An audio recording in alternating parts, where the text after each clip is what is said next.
UFC Macau goes down this weekend in China. Guys, this is the first time the UFC has been to China in quite some time.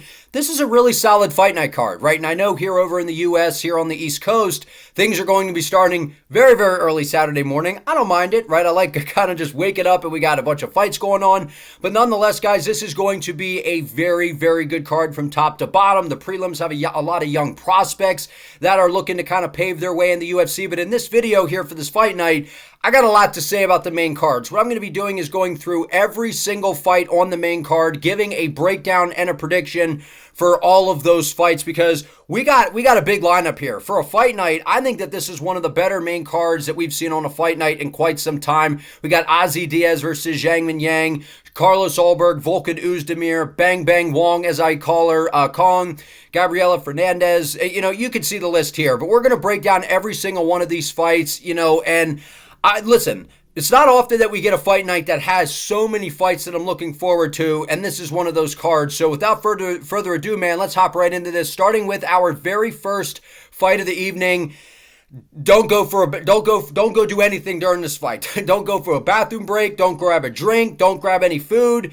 This fight is going to start fast and it is going to end fast. Someone is getting KO'd inside the first round in this matchup because when you talk about Mingyang, that's really where all the eyeballs are going to be as soon as the main card starts, is this prospect coming out of China right here. Every time you see the Mountain Tiger fight, this dude he fights like a bat out of hell. The minute the fight starts, he gets in your face and he just wants to brawl. He's got crazy power in his hands. He's a big dude for the light heavyweight weight class. To me, he almost looks like a heavyweight in there. And he's going in there against Diaz, who unfortunately is probably most known for getting KO'd brutally on the Contender Series, as you can see here against Joe Pyfer. But again, if you're getting KO'd by Joe Pyfer, I mean, what's that say? Because Joe Pyfer is damn good. So I don't really take that as like a bad thing for Diaz. He just got caught in the matchup. Joe Pyfer's a damn good fighter. But outside of that, I mean, he's 9-2. He's racked up a couple wins here at, in the Lights Out LFA promotion. Comes over into the, fights Chuck Campbell in LFA.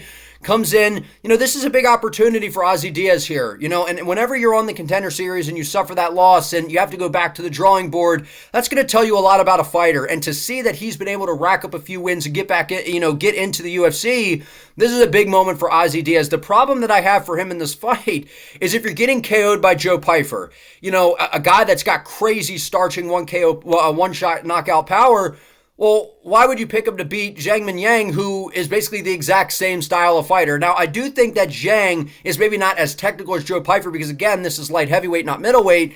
This is a very, very dangerous fight for Diaz, and I think that Mingyang is going to get a KO here, and it's going to happen in the first round. But I see a scenario because Zhang, he's a guy that loves to get in the phone booth and throw fire. I mean, you saw in his last time out against Bredson Ribeiro, nasty KO early on in the fight. Then goes out there against Toko, so the road to UFC, nasty KO. I mean, you just see, you go down the resume, KO, KO, KO. And I think every single win out of these 17s has been by a first round finish, if I'm not mistaken. So if you're picking, Zhang to win this fight, it's probably by first round KO. But I do see a scenario where because he comes out guns blazing, he comes out so aggressive and he just loves to get in the phone booth and just trade big shots. There is that side of things where Diaz coming up from middleweight, he may have a little bit of a speed advantage here. And if he could stay relatively safe, bait Zhang into those big exchanges, get him to overswing, get him to burn himself out, I do see a path to victory for Diaz being very calculated, very strategic.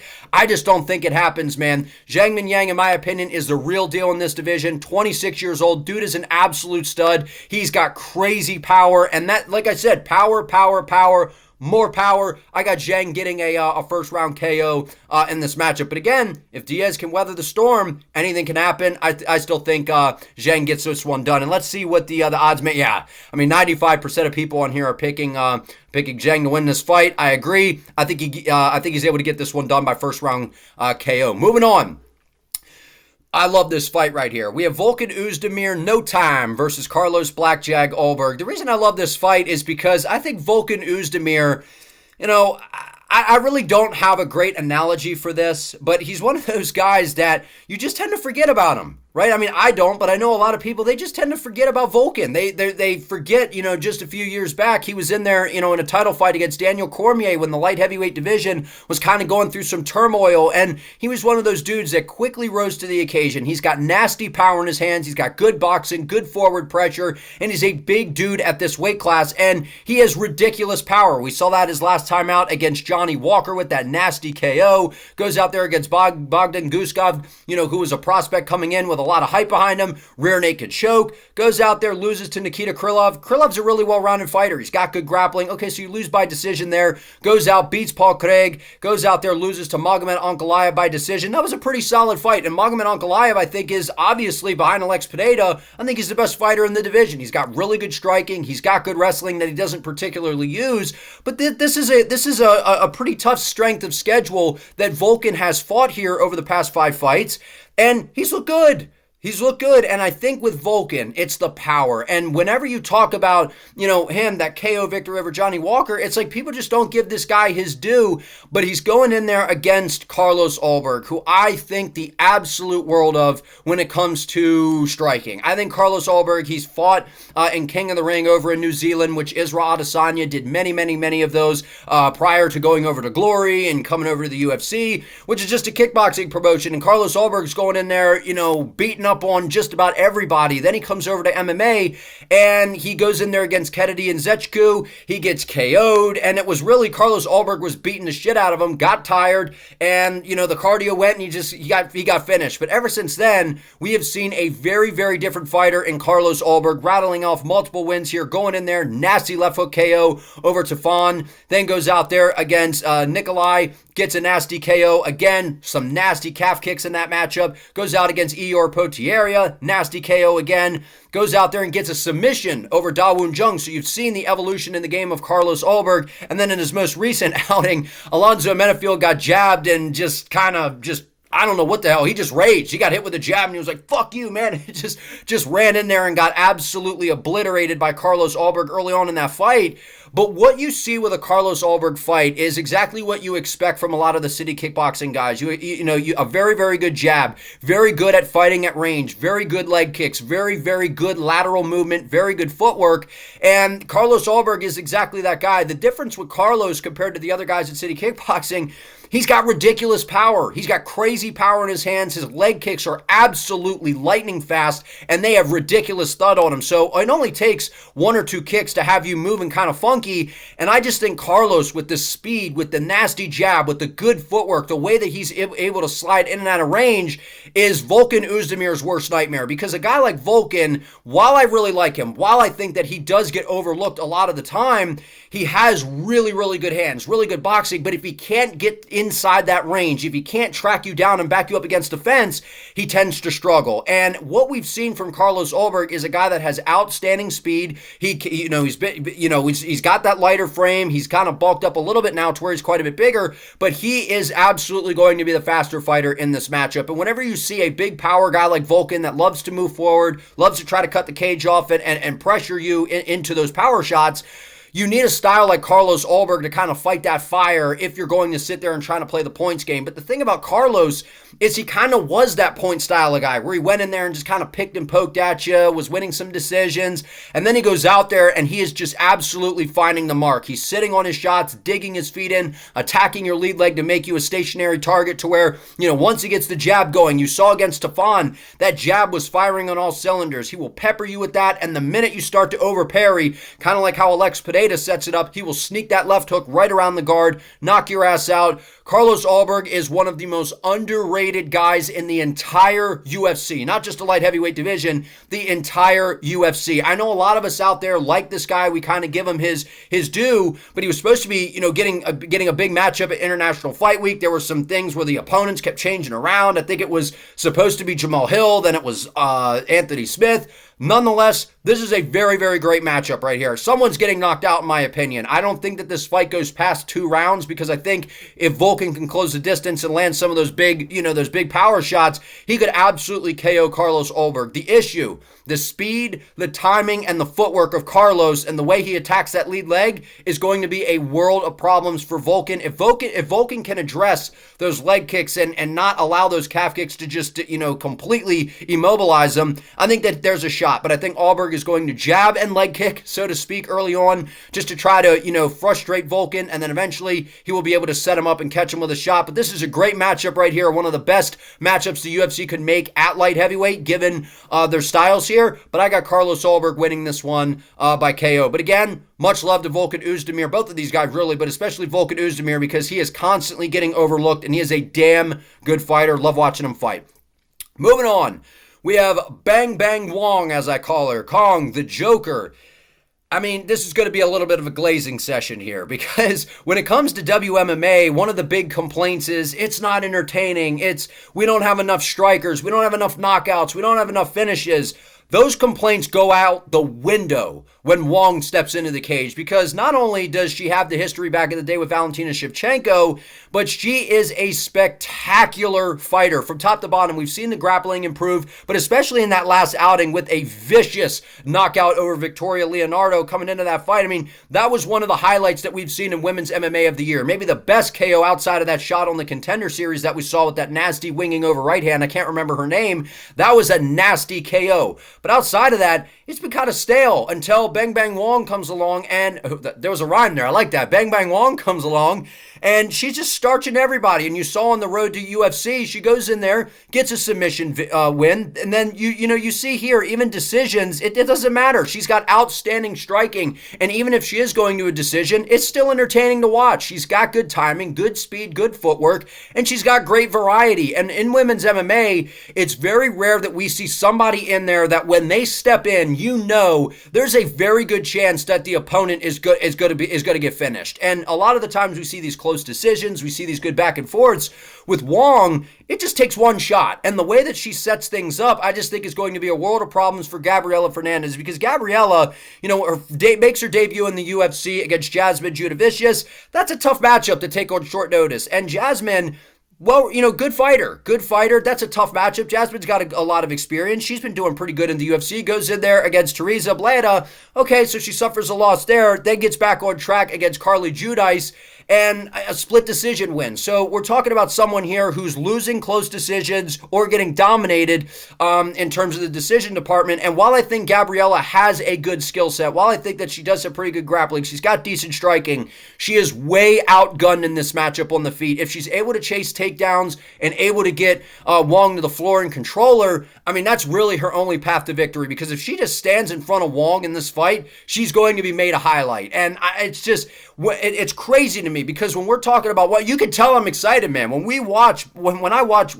Bang Bang Wong, I mean, when I was watching her in kickboxing, the speed, the power, the way she sets things up, the ferociousness, and this woman is constantly training at the UFC PI. I mean, I see training footage. She's vicious. She's ferocious. And I believe that we are looking at the next possible champion in the flyweight division. And not only that, one of the most exciting fighters and soon-to-be faces of women's MMA. I have nothing but high things to say in terms of high praise when it comes to Bang Bang Wong. We absolutely see a KO in this matchup. And she said after her UFC debut, she's like, put me on a main card. I deserve to be on a main card. She absolutely does after a performance like that. She's got to live up to the hype, though, because after a KO like that, there's a lot of noise surrounding her at this particular time. This is a very, very good matchup for her to go out there and get a nasty KO victory. And I think Wong is able to get this one at WC. 97% of people picking her. What were the people picking for, 80% Ulberg, 20% Oezdemir. So, okay, we got some good matchups here. Moving on.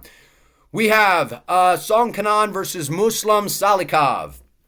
Now, I like this matchup, and I know a lot of people are going to say, I don't like this. This is two older guys, and, blah, blah, blah.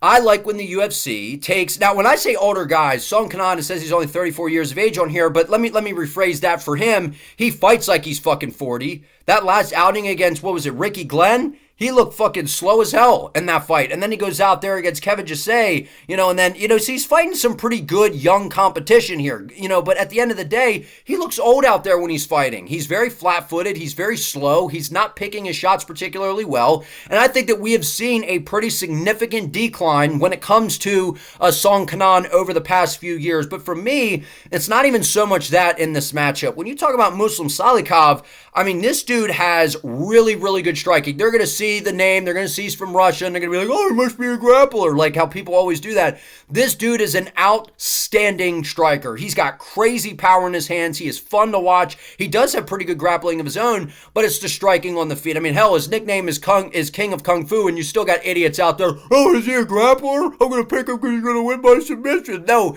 this dude knocks people the hell out. He's fun to watch, and his last time out there against Santiago Ponzinibbio, goes out there, gets a split decision. Ponzinibbio is better than Song Kenan, right? I mean, I think at where they are in their career, I think that Santiago is a much harder fight than Song Kenan. So he goes out there, wins by split decision, goes out there, gets KO'd by Randy Brown. I mean, Randy Brown on the feet, he's a problem for everybody in the welterweight division. Like especially in the first round, Randy is long, he's rangy, he's fast. I don't really fault this as a bad loss here. Goes out, loses to Nicholas Dalby, who's pretty solid.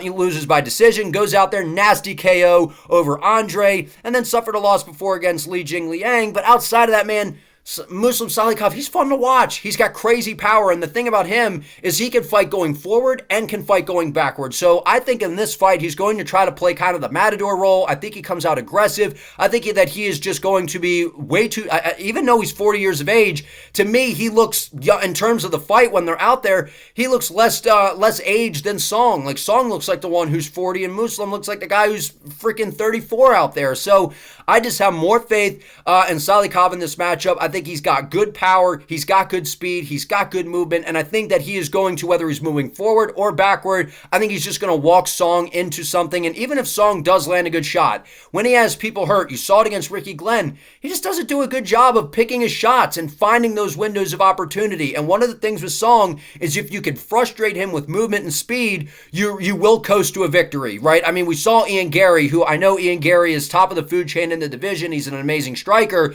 He was teeing off on Song before he, sat in the pocket for too long and got clipped by Song, because Song, as much as I'm saying he fights like an old man, don't let the old man catch you, because if you stay and hang out in the pocket too long and Song does land on your chin, he can absolutely knock you out. But I'm going Muslim in this fight. I'm going to say by decision. I don't know if we see a KO here, or maybe we do actually, but I am going to go KO actually, because I do think that both of these guys are going to trade. I do believe we are going to see some reckless exchanges, but I think the speed of Muslim is going to be the difference in this. And I'm surprised 60% of people picking Song to win this fight, because I think Salikov, it might be a little bit of a sleeper pick in this matchup. I'm going with him to get this one done. Moving on, we have Yan Xiaonan and Tabitha Ricci.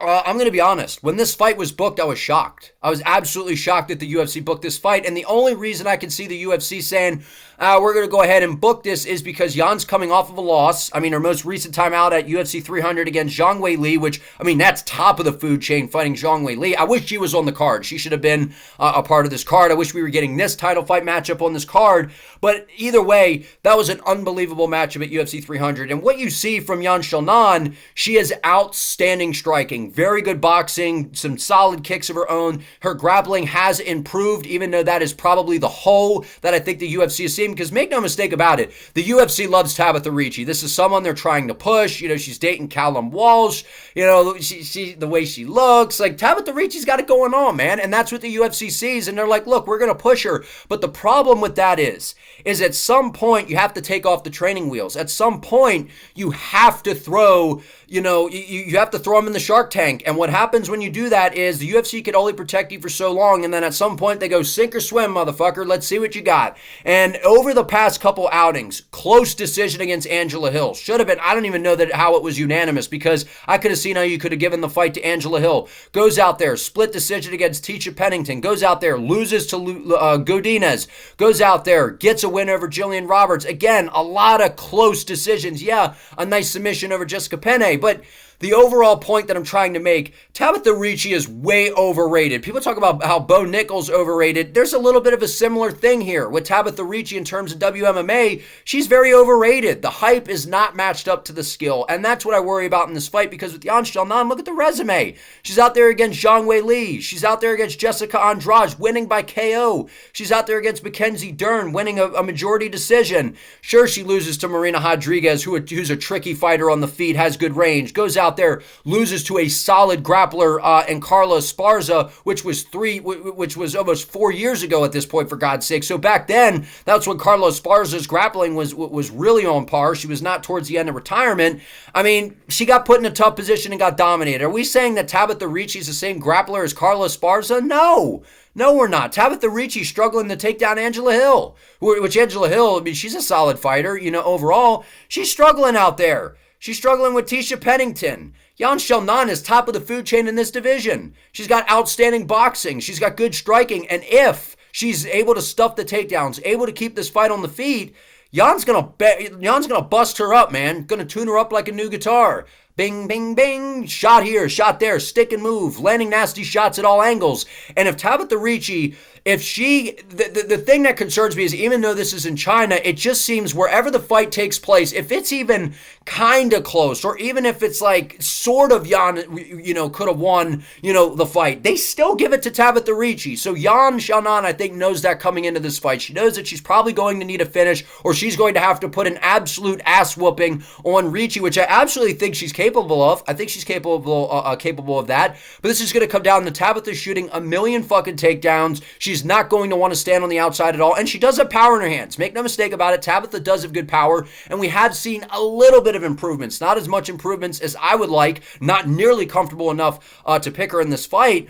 But let's see what everyone else. I mean, 81% picking Yan to win this, 19% picking Tabitha to win this. I just don't see how Tabitha wins this fight. I mean, well, I do see it. Like, it would just be a boring, push her up against the fence, control her, take her down, kind of lay and pray type of style. That's how Tabitha wins this fight. So, big step up in competition for Tabitha. I don't think she's ready at all. But at some point, you got to throw them into the Shark Tank, into the deep end, sink or swim. This is that style of matchup. I think Yan Xiaonan, in front of a fan base that's going to be excited to see her fight. I'm excited that we have her on this card, because outside of Zhang Weili, we have, Bang Bang Wong, we have Yan Xiaonan. These are the big stars when it comes to China MMA right now, in my opinion. And she's an outstanding fighter. She deserves this opportunity. I think she absolutely beats the brakes off of Tabitha Ricci. I don't even think this fight's close. But again, if Tabitha could come out there, chase the takedowns, push her up against the fence, win a boring decision, that's her only route to victory. But I think Yan dominates the fight from top to bottom. But I think it's going to be by decision. I think it'll be very convincing. Tabitha's going to take a lot of damage in this fight. I got Yan. Moving on to the final fight of the evening, our main event, where I'm about to nerd the fuck out, man. So strap your seatbelt in. I got to take a drink real quick. But we have Piotr Nemursian versus Davison Figueiredo. I mean, I first want to say that, can Piotr Yan catch a break, dog? Can this dude catch a break? I mean, let's take a look at the last 5 fights of Piotr Yan. Goes out there, fights Song Yadong. I mean, young dude on the rise, good, ridiculous power in his hands, good wrestling, gets a close win there. Piotr Yan, as a close win, I mean, like a decision win. Goes out there, loses to Merab Dvalishvili. Merab shoots 50 million takedowns on him. Piotr can't even catch his breath. He can't even throw a punch without Merab trying to take his ass down. Goes out there against Sean O'Malley, arguably won the fight, razor close split decision. Goes out there, loses to Aljamain Sterling in a razor close fight on a split decision. Goes out there, beats Corey Sandhagen for the interim title, which was one of my favorite fights to watch of all time in terms of striking. If you want to watch a Strikers Delight matchup, go back and watch this fight. I mean, it's like therapy to me to watch that fight. If you're in a bad mood or whatever and you're just like, man, I need something to cheer me up, dog, type in Piotr Yan versus Corey Sandhagen. There's no way you won't watch that and be like, art, baby. Art. And then before that, goes out there against Aljamain Sterling. We all know about the illegal knee. This dude has had a very, very controversial and wild ride over the past 6 fights, but I believe that the victory over Song Yadong is the sign that things are going to be heading in the right direction for Petr Yan. But make no mistake about it, this is one of the hardest fights that I believe that he could have taken in the entire division. And I'm going to say the hardest fight outside of, he already fought Merab, but in terms of the other fighters, this is definitely the hardest matchup for Yan outside of Umar Nurmagomedov. Because when you talk about Figgy,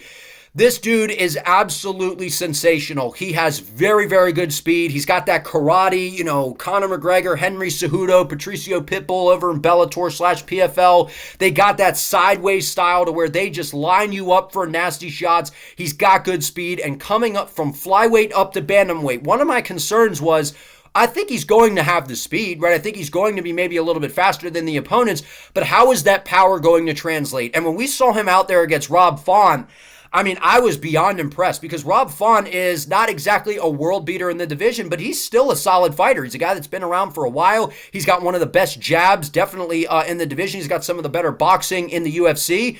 He goes out there, and Deiveson Figueiredo was rocking Rob Font. I could not believe what I was seeing. I think Figgy was just going to be too fast. I thought he was going to be too fast, just kind of sticking and moving, sliding in and out of range, and he absolutely picked Rob Font apart, wobbled him multiple times, and I'm like, okay, I overlooked Deiveson Figueiredo. And then he goes out there, against, because we saw this here, that was, against Rob Font, wins a decision, goes out there against Cody Garbrandt at UFC 300, and I was like, you know what?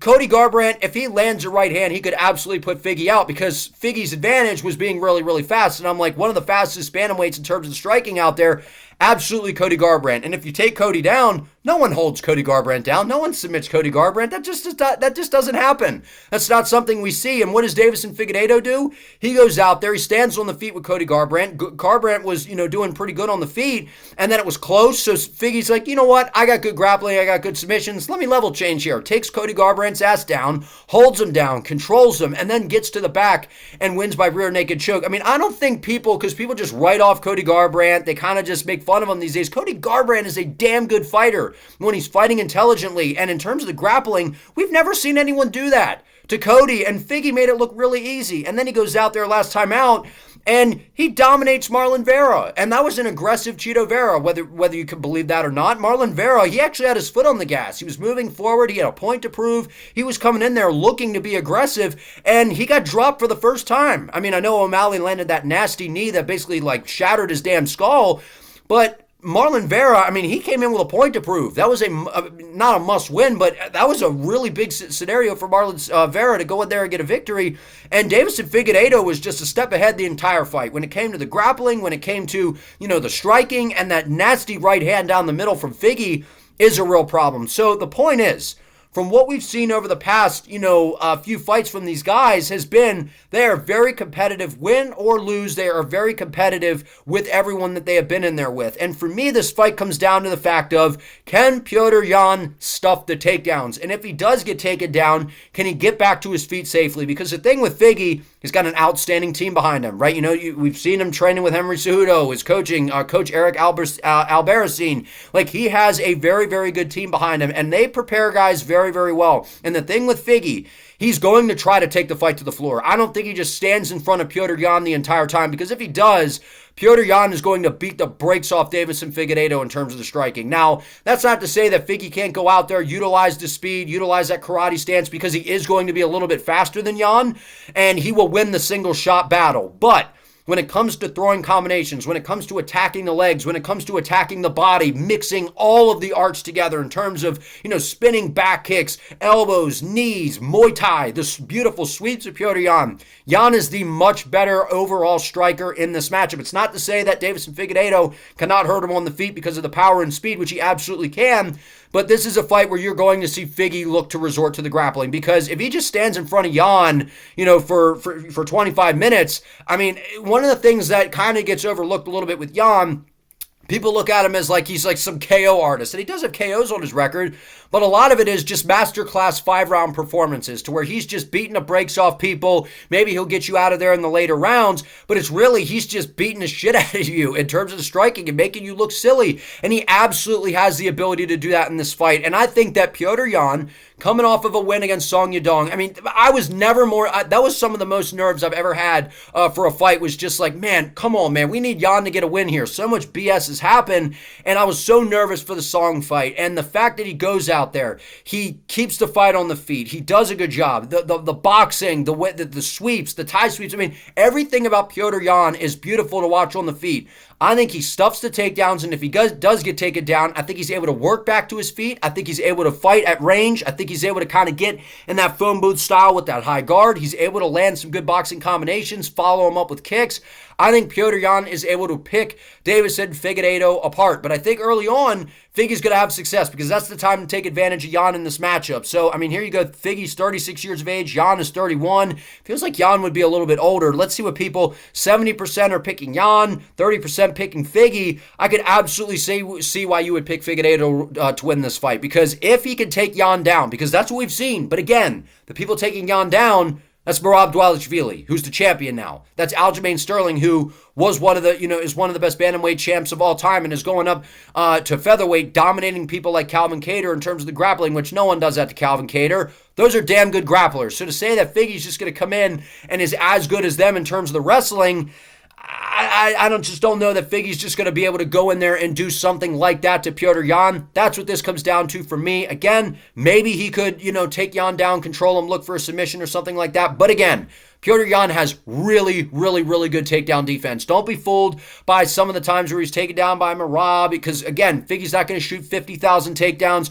Figgy's not long and rangy and awkward like Aljamain Sterling, who Aljo was a big guy for the weight class. This is Figgy, who kind of was big at 125, coming up to 135, to where he's kind of He's not really, small, not really big. He's just kind of at bantamweight. I think Petr Yan is just too much here. I think that he is the, in terms of the striking, he's way better than Deiveson Figueiredo. Like I said, not to say that Figgy can't land some good shots. I'm going Petr Yan by a masterclass five-round unanimous decision performance. I think he goes out there. This may look not exactly like the Corey Sandhagen fight, but I think we will see Petr Yan make some highlights. We will see some clips floating around after the fight of, did you see this combination from Petr Yan? It'll be one of those fights. I think he does get taken down at times, works back to his feet, attacks the legs of Figueiredo, mixes up the boxing, mixes up the kicks.